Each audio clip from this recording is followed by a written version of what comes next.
I used to think a wedding was a simple affair.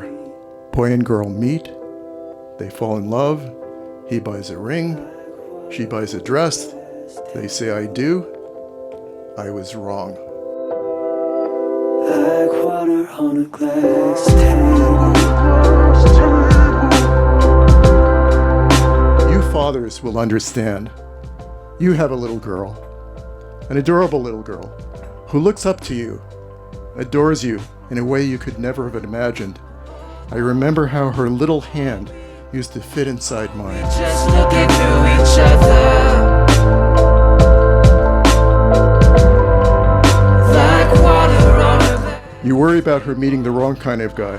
Then you stop worrying about her meeting the wrong guy. And you worry about her meeting the right guy. That's the greatest fear of all, because then you lose her.